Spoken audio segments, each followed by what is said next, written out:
तो दोस्तों आज मैं आपको 2005 में रिलीज हुई मूवी हाउस ऑफ थाउजेंड कॉर्प्सेस के सीक्वल द डेविल्स रिजेक्ट्स के बारे में बताऊंगा, जो कि एक अमेरिकन हॉरर फिल्म है जिसको डायरेक्ट एंड लिखा है रॉब ज़ॉम्बी ने। इस मूवी की IMDb रेटिंग काफी अच्छी है, जो कि है 6.8 स्टार्स आउट ऑफ 10। एंड अगर आपने इसका फर्स्ट पार्ट यानी कि हाउस ऑफ थाउजेंड कॉर्प्सेस को नहीं देखा है तो जाकर पहले उसे देख लीजिए, अदरवाइज आपको यहाँ पर कुछ भी समझ में नहीं आएगा। Link is in the description. तो चलिए अब बिना किसी देरी के चलते हैं सीधा वीडियो की तरफ।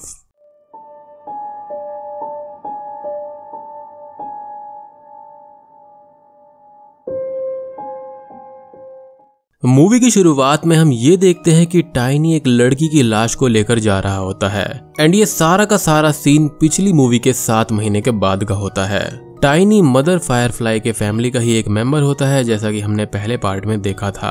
अब रास्ते में वो पुलिस को उसी के घर की तरफ जाता हुआ देखता है। हम यहाँ पर ये देखते हैं कि शेरिफ जॉन और पूरी पुलिस फोर्स मदर फायरफ्लाई के घर उनको पकड़ने के लिए पहुंच जाती है। वो उनके घर को चारों तरफ से घेर लेते हैं ताकि वो इस बार कहीं भाग ना पाए, लेकिन मदर फायरफ्लाई भी यहाँ पर वीक नहीं पड़ती और वो अपनी फैमिली के साथ लड़ने के लिए गन्स को लेकर तैयार हो जाती है। एक काउंटडाउन करने के बाद में सारे पुलिस ऑफिसर्स उस घर की तरफ फायर करना शुरू कर देते हैं, जिससे पुलिस उस फैमिली पर हावी हो जाती है और मदर फायरफ्लाई की फैमिली कमजोर पड़ जाती है। लेकिन मदर फायरफ्लाई की फैमिली उनके 4 ऑफिसर्स को मार देती है। शेरिफ के कहने पर गैस के गोले को घर के अंदर फेंक दिया जाता है और जैसे ही पुलिस उनके घर के अंदर घुसती है तो बेबी और ओडिस वहां से नाले के किनारे की तरफ से भाग जाते हैं। बेबी और ओडिस मदर फायरफ्लाई के बच्चे होते हैं। मदर फायरफ्लाई को पुलिस पकड़ लेती है और अपने साथ में ले जाती है और वहां पर पुलिस को खौफनाक चीजें दिखाई देती हैं।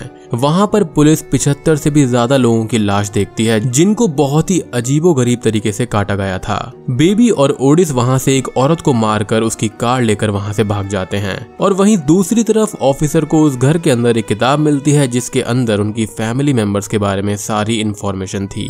अब उन्हीं नामों के बीच में एक और नाम मिलता है जो कि होता है कैप्टन स्पॉल्डिंग, जिसको हमने पहली मूवी में देखा था, यानी कि वो भी इसी फैमिली का मेंबर है और तभी उसने एंड में डेनिस को पकड़वाया था। अब यहाँ पर शेरिफ कैप्टन स्पॉल्डिंग को जानते थे क्योंकि वो एक क्रिमिनल था, जिसके कारण वो उसकी शक्ल देखते ही उसको पहचान जाता है और शेरिफ कैप्टन स्पॉल्डिंग को पकड़ने के लिए एक पूरी सर्च टीम को लगा देते हैं। दूसरी तरफ कैप्टन स्पॉल्डिंग किसी औरत के पास में था और ये औरत एक प्रोस्टिट्यूट थी। बेबी फिर कैप्टन स्पॉल्डिंग को कॉल करती है और वो स्पॉल्डिंग को डैड कह के पुकारती है। जी हाँ, जिससे ये बात पता चलती है कि कैप्टन स्पॉल्डिंग बेबी का डैड है। बेबी कैप्टन स्पॉल्डिंग को ये बात बता देती है कि उन्हें पुलिस ने पकड़ने की कोशिश करी है और अब पुलिस उनके पीछे पड़ेगी। वो कैप्टन स्पॉल्डिंग को वार्न कर देती है और जितना जल्दी हो सके उनको अपनी लोकेशन चेंज करने के लिए बोलती है। इस बात को सुनते ही कैप्टन स्पॉल्डिंग वहां से भाग जाता है। दूसरी तरफ चार्ली नाम का एक आदमी जो कि प्रोस्टिट्यूट्स को मैनेज करता है, उसे कैप्टन स्पॉल्डिंग कॉल करता है। चार्ली और कैप्टन स्पॉल्डिंग बेस्ट फ्रेंड्स होते हैं और कैप्टन स्पॉल्डिंग चार्ली की मदद चाहता था, इसलिए वो उससे ये कहता है कि वो उसके घर आएगा एंड पुलिस उसके पीछे पड़ी हुई है एंड फिलहाल उसको चार्ली की मदद की सबसे ज्यादा जरूरत है। अब बेबी और ओडिस एक मोटल की तरफ जाते हैं जहां पर वो एक बैंड से मिलते हैं।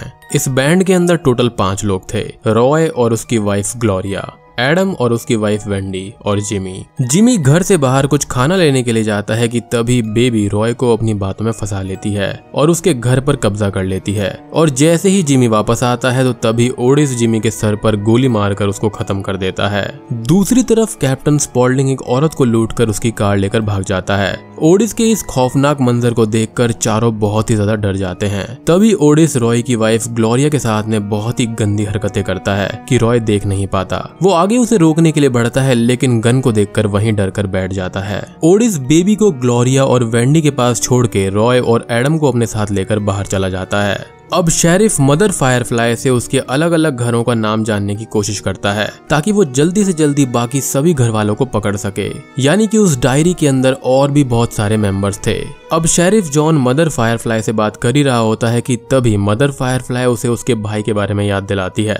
मदर फायरफ्लाई ने ही शेरिफ जॉन के भाई जॉर्ज को मारा था, यानी कि पिछली पार्ट वाला जॉर्ज, जिसको हमने पिछली मूवी में देखा था। तो वो उसी बारे में जॉन को याद दिलाती है कि किस तरह से उसने उसको मारा था और जॉर्ज जॉर्ज उनसे जीने की भीख भी मांग रहा था। इस बात को सुनकर शेरिफ अपना टेम्पर खो देता है और मदर फायरफ्लाई को मारने की कोशिश करता है, लेकिन तभी शेरिफ के बाकी ऑफिसर्स आकर उसे वहां से ले जाते हैं। अब तभी शेरिफ को अपने भाई का एक सपना आता है जिसमें जॉर्ज उससे ये कहता है कि तुम्हें इन सभी का बदला लेना होगा, वरना मेरी आत्मा को शांति नहीं मिलेगी। शेरिफ अपने इस सपने को देखकर मदर फायरफ्लाई के पास में जाता है और उससे ये कहता है कि मैं तुमको वही मौत दूंगा जो कि तुमने उन मासूम लोगों को दी थी। ये कहकर शेरिफ मदर फायरफ्लाई के पेट में खंजर भोंक देता है और वो वहीं पर मर जाती है। ओडिस रॉय और एडम को बाहर ले आता है, जहां पर रॉय और एडम ओडिस से बचने के लिए उस पर हमला करते हैं, लेकिन अंत में ओडिस उन दोनों पर ही भारी पड़ जाता है। यहाँ पर ओडिस रॉय को मार देता है और एडम को ये कहता है कि मैं तुम्हें एक अलग मौत दूंगा। ये कहकर वो एडम को अपने साथ ले जाता है। इधर वेंडी बेबी से ये कहती है कि वो वॉशरूम जाना चाहती है, तो बेबी का ये कहना था कि अगर तुम ग्लोरिया को बहुत तेज थप्पड़ मारोगी तभी तुम जा सकती हो, वरना मैं तुम्हें नहीं जाने दूंगी।